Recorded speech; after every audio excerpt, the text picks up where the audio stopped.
Hizb ut তাওহীদকে open challenge জানাচ্ছি। জাহেল, মূর্খ কিংবা সাধারণ গার্মেন্টস শ্রমিক আমাদের নিরীহ মুসলিম ভাই বোনদের সামনে লম্বা লম্বা বক্তব্য না দিয়ে যদি বুকের পাটা থাকে, সাহস থাকে, আমাদের ওপেন চ্যালেঞ্জ থাকলো তোমরা কোন ময়দানে বসবে, যদি প্রমাণ করতে পারি তোমরা ভ্রান্ত, তাহলে তোমরা সেখান থেকে তওবা করবে। তোমরা যদি তোমরা হকের উপর আসো, প্রমাণ করতে পারো, আমরা দলবল নিয়ে হিজবুত তাওহীদের মিছিল করব। কিন্তু যদি তোমরা আমাদের ডাকে সাড়া না দিয়ে বিভ্রান্তি ছড়াতে চাও, তোমাদেরকে উলামায়ে কেরামদেরকে সাথে নিয়ে, এদেশের সাধারণ মুসলমানদেরকে সাথে নিয়ে যেভাবে রুখে দেওয়ার দরকার আমরা সেভাবে রুখে দিতে প্রস্তুত হয়েছি। হাত দেখতে চাচ্ছি। বর্তমান গাজীপুরে হিজবুত তাওহীদ নামক যে কুফরি সংগঠনটি রয়েছে, তাদের কার্যক্রম, তাদের বক্তব্য, তাদের সেমিনার, সিম্পোজিয়াম অনলাইন সোশ্যাল মিডিয়াতে বর্তমানে তারা বুস্ট করে ফেসবুকে এত বেশি ভাইরাল করেছে, আমাদের সমাজে যারা একেবারে সাধারণ মুসলমান তারা বিভ্রান্ত হচ্ছে। এই বিভ্রান্ত হওয়ার পেছনে একটা বড় কারণ হচ্ছে কালিমাতু হাক্কি উরিদা বিহাল বাতিল, কথা সত্য মতলব খারাপ। কারণ হচ্ছে এখানে এমন এমন কিছু কথা তারা বলে যে কথার কোনো ভুল পাওয়া যায় না, কিন্তু কর্মকাণ্ড বড় ভয়ঙ্কর। তারা বলে আমরা তাওহীদ চাই, দ্বীন চাই, ঈমান চাই, কোরআনের শাসন চাই, ইসলাম চাই। এই কমন বেসিক কথাগুলো যখন সাধারণ মুসলমানদের সামনে আসে, সাধারণ মুসলমান বলে দারুণ কথা বলেছে, তারা তো তাওহীদ চাচ্ছে, ঈমান চাচ্ছে, আল্লাহর আইন চাচ্ছে। অন্যায় এবং অপরাধটা কোথায়? তাদের মূল প্রতিপাদ্য বিষয় এরা কত বড় মারাত্মক একটা গুমরা জাতি এবং গুমরা দলগোষ্ঠী, যারা একমাত্র নিজেদেরকেই এই দুনিয়ার মধ্যে ১৫০০ বছর পরে তাদের দলগোষ্ঠীর মধ্যে যারা আছেন তাদেরকেই মুসলমান মনে করে, ইমানদার মনে করে। এর বাহিরে মক্কা মদিনার ইমাম সাহেব থেকে শুরু করে একবারে গ্রামের অজপাড়া গায়ের যত সদস্য সকলকে তারা বেঈমান, কাফের মনে করে। এমন অসংখ্য বক্তব্য রয়েছে, এমনকি তাদের এই হিজবুত তাওহীদে অংশগ্রহণ করতে গেলে তাদের যে গঠনতন্ত্র রয়েছে, সেই গঠনতন্ত্রের একটা ধারা আছে যে আমি প্রচলিত ইসলাম থেকে নিজেকে বের করে নিয়ে আসলাম, আমি হিজরত করে আমি হিজবুত তাওহীদে ঢুকলাম। নাউজুবিল্লাহ।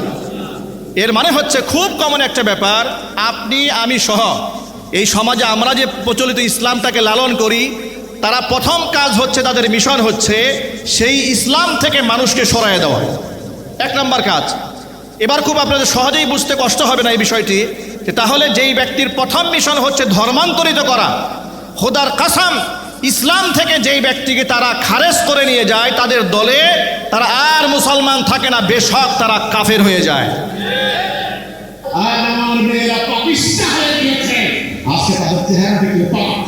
তারা মসজিদে গিয়ে পাক, বাজারে গিয়ে পাক, তারা গ্রামে গিয়ে পাক, পাক পুণ্যের হিসাব আমরা তোমাদের কাছে পাক। যাদের হৃদয়ে কোনো হিসাব নাই, অন্যায় কোনো আড়াল নাই, তারা কালো বোকা দিয়ে তোমরা সমাজ থেকে অন্যায় করতে পারবে।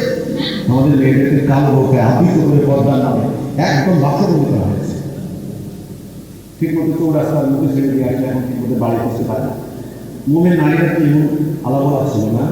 কে তাদেরকে এরকম দিক বিদিক জ্ঞান শূন্য বানালো? কে? এরা শয়তানের চক্রান্ত দেখতে, এরা শয়তানের চক্রান্ত দেখতে। আপনাদের সামনে এই মুহূর্তে আমরা ডকুমেন্টারি আকারে এদের কুফরি এবং কোরআন সুন্নাহ বিরোধী কয়েকটা বক্তব্যের প্রমাণ আপনাদের সামনে উপস্থাপন করছি ধারাবাহিকভাবে। এর মধ্যে প্রথম আপনারা বক্তব্য যেটা শুনতে পেলেন, গোটা দুনিয়াব্যাপী আল্লাহ তাআলা আমাদের মা বোনদের, মুসলিম নারীদের যে হিজাব এবং নিকাব পর্দার বিধিবিধান দিয়েছেন, সেই পর্দার ব্যাপারে তাদের বক্তব্য হচ্ছে এটা একটা শয়তানের চক্রান্ত। এই বক্তব্যটা কি আমার নাকি সেলিমের? এটাকে আপনারা দেখেছেন, ডকুমেন্টারি আকারে আপনাদের সামনে দেখানো হয়েছে। অথচ পর্দার ব্যাপারে কোরআন সুন্নাহ কত জোরালো বক্তব্য দিয়েছে। সূরা আহজাবের মধ্যে আল্লাহ পাক স্পষ্ট বলেছেন, ইয়া আইয়ুহান নাবিয়্যু কুল লি আজওয়াজিক ওয়া বানাতিক ওয়া নিসাইল মুমিনিন ইউদিনিনা আলাইহিন্না মিন জালাবিবিহিন্না যালিকা আদনা আন ইউরাফনা ফালা ইউদাইন ওয়া কানা আল্লাহু গফুরুর রহিমা। আল্লাহ পাক আয়াতের মধ্যে বলছেন, হে নবী বলুন আপনি আপনার স্ত্রীদেরকে, বলুন আপনি আপনার কন্যাদেরকে, বলুন আপনি মুমিনদের স্ত্রীদেরকে বলে দিন তারা ঘরের বাহিরে যখন যাবে জিলবাবের একটা অংশ যেন তাদের উপর ঢেলে দেয়। অসংখ্য মুফাসসিরিনে কেরাম নির্ভরযোগ্য তাফসিরের মধ্যে তারা বর্ণনা করেছেন জিলবাব হচ্ছে এমন একটা ওড়না চাদর কাপড় যা দিয়ে তাদের ফেস সহ পুরা শরীর আবৃত হয়ে যায়, অথচ সেই পবিত্র বিধানকে তারা বলছে শয়তানের চক্রান্ত। আমি এই ক্ষেত্রে তারা বলে আমরা তাফসির কারকদের ব্যাখ্যা নেব না, মুফাসসিরদের কথা শুনবো না। মুফাসসিরদের কথা শুনবে না, তাহলে শুনবে কার কথা? তারা এমনও দাবি করে যে এগুলা সবাইকে তাফসীর করতে নিষেধ করে দিয়েছে। তাফসীর করা নিষিদ্ধ। যারা হিজবুত তাওহীদ তাফসীর করার দরকার নাই, সরল বাংলা অনুবাদ করবে। অর্ধ শতাব্দী অর্ধ বিধান আল্লাহ হুকুম করেছে, ন্যায় বিচার শরীয়ত মানবাধিকার প্রতিষ্ঠা হয়েছে, তখন তাফসীর ছিল না। এখন আপনাদের ঘরে ঘরে তাফসীর, সবাই মুফাসসির কোরআন, তাফসীর বিশেষজ্ঞ, একটা মাহফিল তাফসীর কোরআন মাহফিল। আপনারা এখানে খুব স্পষ্টভাবে শুনতে পেয়েছেন যে সে কোনো মুফাসসিরদের ব্যাখ্যা নেবে না, অথচ আপনাদের জ্ঞাতার্থে ছোট্ট প্রশ্ন, কোরআনে কারিমের পথার মুফাসসির বিশ্বনবী মুহাম্মদ রাসূলুল্লাহ সাল্লাল্লাহু আলাইহি ওয়াসাল্লাম, তার কাছ থেকে কোরআনের ব্যাখ্যা সাহাবায়ে কেরাম গ্রহণ করেছেন। সাহাবায়ে কেরামের কাছ থেকে তাবিঈন, তাবে তাবিঈন, আইম্মায়ে মুজতাহিদিন, সালফে সালেহিন থেকে শুরু করে ধারাবাহিক সাহাবায়ে কেরামের সেই ব্যাখ্যা, নবীজির সেই ব্যাখ্যা আমাদের পর্যন্ত পৌঁছেছে। কথা ঠিক না ঠিক জুড়ে বলেন? তারা বলছে তাফসির নেবে না। তাফসির যদি না নেয়, নবীজি সাল্লাল্লাহু আলাইহি ওয়াসাল্লামের কথা যদি না নেয়, অথচ কোরআন বলেছে সূরা হাশরে এসেছে ওয়ামা আতাকুমুর রাসূলু ফাখুযুহু ওয়ামা নাহাকুম আনহু ফান্তাহু। আমার রাসূল তোমাদের মাঝে যা নিয়ে এসেছেন তোমরা আঁকড়ায় ধরো, যা থেকে নিষেধ করেছেন বিরত থাকো। তাহলে মহান আল্লাহ তাআলা নবীজির কথা নিতে বলেছেন, আর কোরআনে কারিমের প্রথম তাফসির আল্লাহ রসুলের কথা, সেই কথাকে প্রত্যাখ্যান করার কথা বলে হিজবুত তাওহীদের ভণ্ড ইমাম কুফরি করেছেন। প্রমাণ আপনারা দেখেছেন। আমি পর্দার ব্যাপারে উম্মুল মুমিনিন মা আয়েশা রাদিয়াল্লাহু তাআলা আনহার একটা বক্তব্য কওল নকল করছি।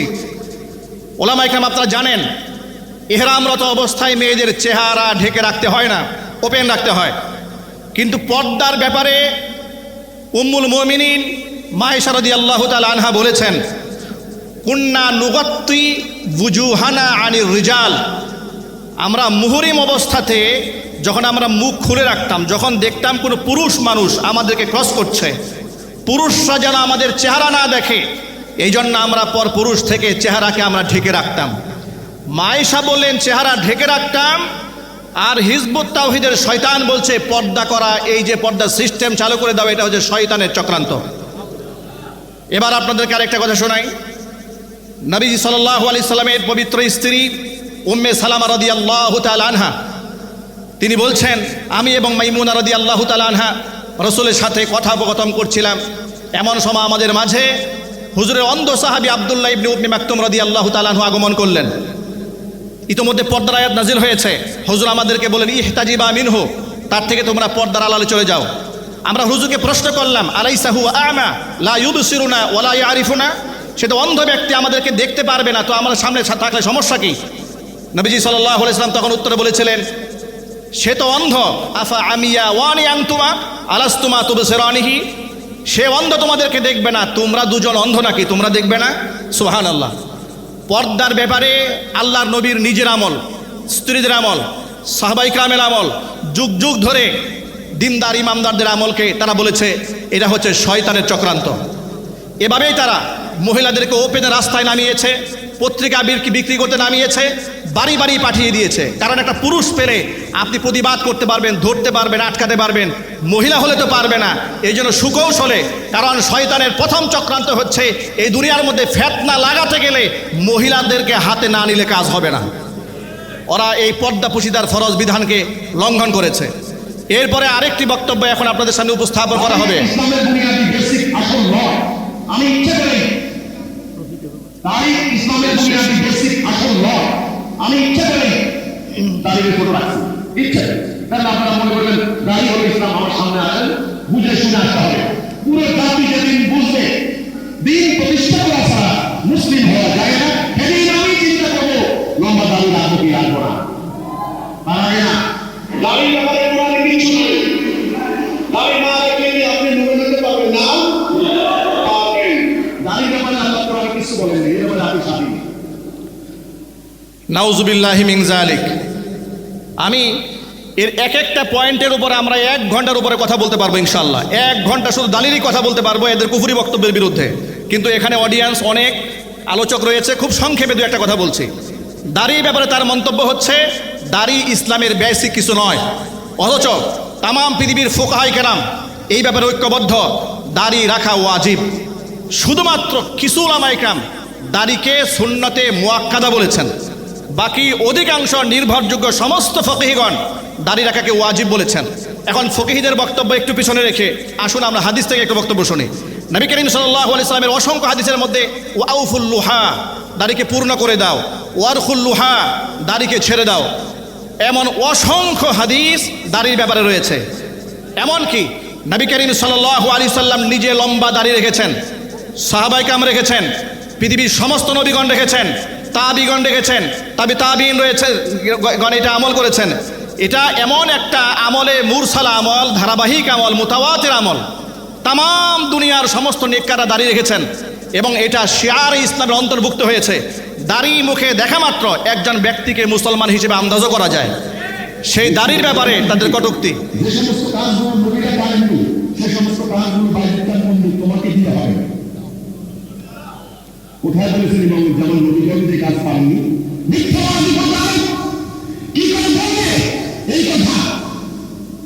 কোথায় বলেছে একজন মহাসত্য সেও যেখানে নবী রাসূলদের মধ্যে অনেকে ব্যর্থ হয়েছেন, যেখানে নবী রাসূলদের মধ্যে অনেকে ব্যর্থ হয়েছেন, পারেননি, সেখানে আমি তো কেউ না, কিছুই না। সেটা এই মরুদের দিন আল্লাহ রহমান আল্লাহ আল্লাহ শান করে দিলেন আমার করো হবে। আল্লাহ রহমান আল্লাহ আল্লাহ শান করে দিলেন আমার করো হবে। আল্লাহ রহমান আল্লাহ আল্লাহ শান করে দিলেন আমার করো হবে।